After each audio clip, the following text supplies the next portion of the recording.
tiang tinggi kapal kudor api bangala ai nyubawat kita dor ya tinggi badanai tinggi kapal sisa bapi ngacem mentah baik tang si tempor nyubawat iyanga almot gawe kajinya tuli banginnya dolang aduh kujiti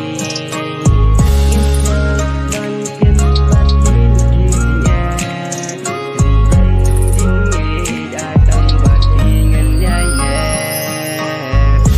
tim jongan datang gajing ringan apa bait dan sajai nanga ngamla bangun plet yaping agak jingin jongan nama tang yapi bangada itisa